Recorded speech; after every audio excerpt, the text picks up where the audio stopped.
Well, here it goes. So, uh, had Adobe paid up,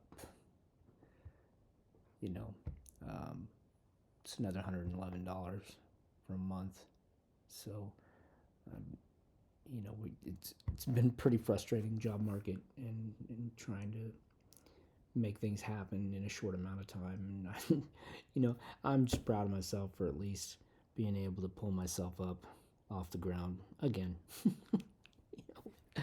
um, it not pull myself up. I was having a really good friend who's like, "Look here, come, I got you. Let me help you out." And somebody who knows me, somebody who's spent time with me and has seen how hard I work and is also in this type of industry and has dealt with the same up and down struggle and how hard it is to be able to put down a career in this business that spanned close to 25 years, and that's incredibly difficult. Um, you're gonna have to fight through some hard moments, and there's some heavy ups and downs. And right now is probably one of the scariest times that I've ever experienced, knowing that here we, in less than 25 years, we built and create and designed ourselves almost completely out of work, and that's pretty scary. Um, I've been blessed. So I got my website here going, and the tough part is that just the way all these products work, and they've turned into SaaS product, software as a service. And so this is just letting people know you're coming into this business. Your schools and all of the advertisements that are going to try to get you to go to school and get an education are going to be talking about all the money you're going to make, and it just doesn't really talk about the ups and downs. And so this is what I've always done is when times were tight like they are right now. um, I'll make up a project. I started this project Halo Waypoint um, years ago working at CBS Interactive, and it was a test project for Microsoft. um, Halo, one of my all-time favorite games. I ran a gamers league for 10 years and all FPS, and just loved it, and just had people come into there start when they were 14 years old and ended up you know and we're still playing the game in college. So that was a special experience as well. And I started off doing this comp right here. And at that time, this is just full heavy Photoshop layers, super detail, um, all this kind of shine. And I just really wanted to take it to a whole nother level, this gleam and all of that stuff going on, this just bright little sparks. And they gave me this. I don't remember if I did the wireframes, or I'm pretty sure I might have done the wireframes. They might have given me the wireframes and said, "Hey, this is kind of what it's going to look like, and make this thing." I think I was kind of supposed to make this, and how would you design it? And so this is kind of what I put together way back then. Now once we started upping resolution of files and just kind of doubled the resolution of your screen, your retinal displays. At that point, um, that's when everything got really heavily vectorized, because of course if it's a vector, instead of bitmapped, this is going to stay high resolution no matter how big I make it.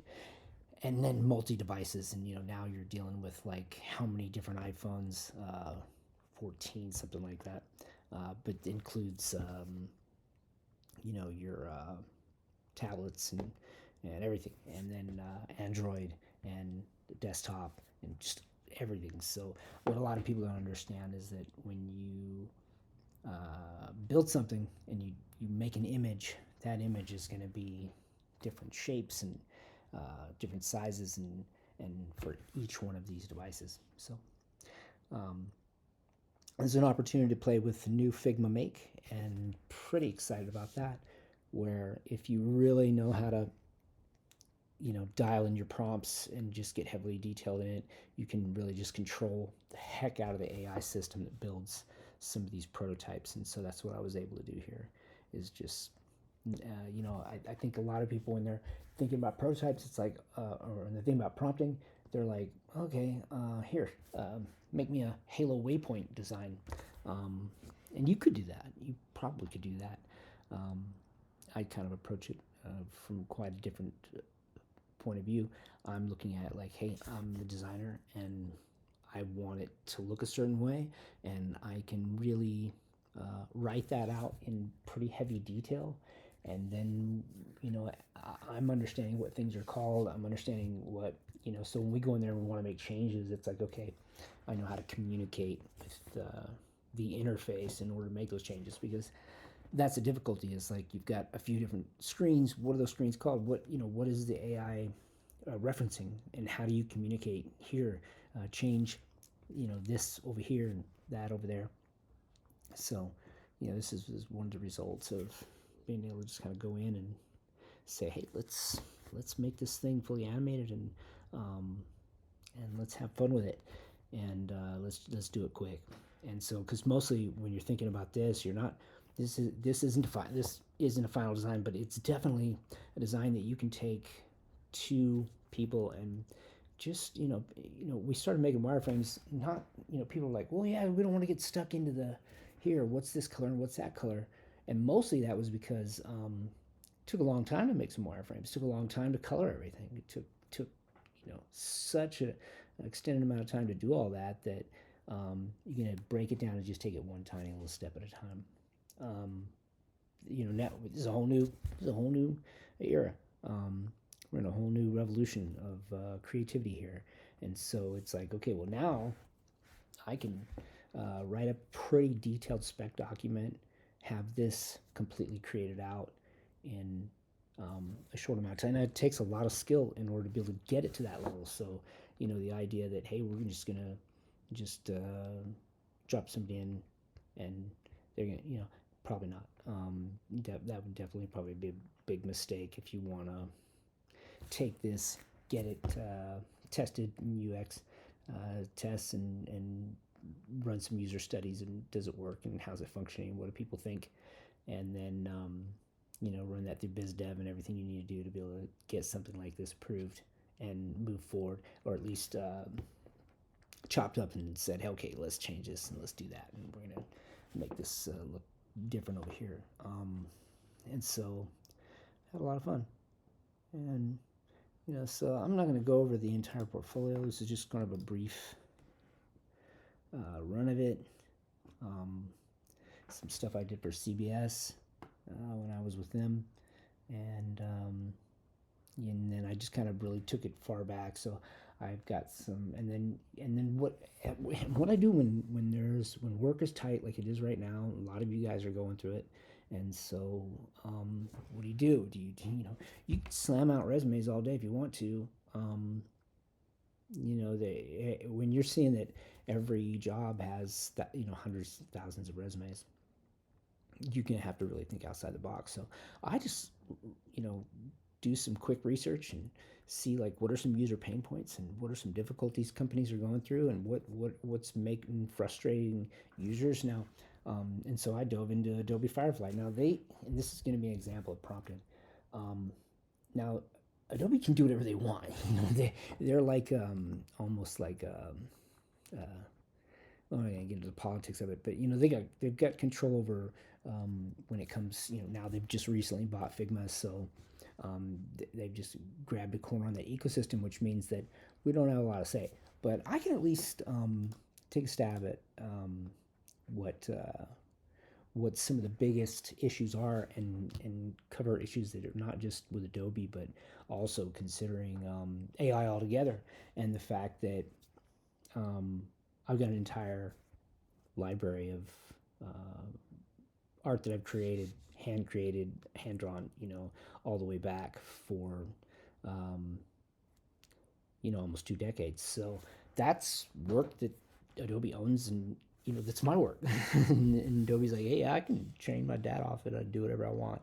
And by the way, we're doubling the cost of your product, and that's kind of what I'm dealing with today. And so I'm doing this video because I'm like, wow, it was a trying day when I realized, oh man, like it's been a struggle to try to get work going, and now here I am, biting a bullet on my Adobe, and gonna have to figure out like how I'm gonna pull in some funds to be able to make this happen. But here, I did some research. I'm not going to go into the whole thing, but you can always check it out if you want at MatthewMcLemore.com, Adobe-Firefly. And so, the challenges that Adobe Firefly AI, while innovative for general tasks and tools like Photoshop, face a lot of user frustrations. These including things like intrusive suggestions, often likened to an annoying clippy, somebody said. And these aren't things that I've said about it. These are just what I've researched. And poor prompt interpretation leading to wasted credits. And that's a big thing. Like, hey, I've got only so many credits, 4,000 I can use per month. And so, or it could be per day, actually. And going to burn through those. And like, I want to make sure that the fact that it's really a shotgun approach, unless I can really heavily dial in a prompt to be super specific, I'm going to waste a lot of credits, and that's a big problem. So, and the ethical concerns over intellectual property rights and the data training without explicit consent. So I just want to kind of deal with that.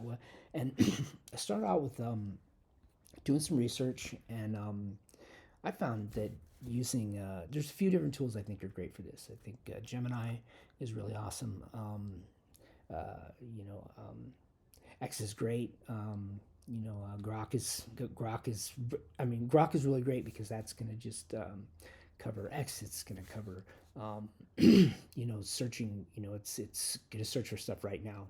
And it's fun to use because it's just got a snarky kind of fun, vibey way of talking. And especially since I've spent a little time with Grok, and so Grok's speaking my language, and I can say, hey, memorize this and remember that, and Grok's like, I got you. And so that's pretty cool. It's personal, and I think that's what makes it really special and different. The other thing that I'm not dealing with Grok with OpenAI and ChatGPT is just super obtrusive overlays, and so that's a struggle when you're trying to get a creative flow going, and then boom, here's a hey, upgrade. I'm like, you guys are a nonprofit, like leave my wall alone for a minute. There's no jobs. We're all struggling, so this is maybe a good way to sideline a bunch of people, but what are we gonna do for a living? So that's I'm like, get out of my way and let me try to make some things happen here. You guys got billions of dollars, and and we're the ones who grinded our way, through this career. So here's the way is this is the person who said Clippy. It's like how to get Adobe to stop helpfully suggesting things, and that's ties into what ChatGPT does. Context designers express irritation over frequent unwanted AI-driven pop-ups and suggestions in Adobe apps, e.g. Firefly integration, which disrupt workflows and feel like an annoying clippy. And that's what I'm talking about. It's like, okay, GPT, your overlays are boom right over where I'm going to be typing, where I'm going to be writing, where I'm going to be inputting a prompt in, and you're just going to pop it up, and you don't, and there's really not a lot of communication that can be done to you to have you work with me on that. Like, I've definitely worked really hard with prompting GPT to like, hey, tell me. Sorry, I got my dogs coming down the stairs.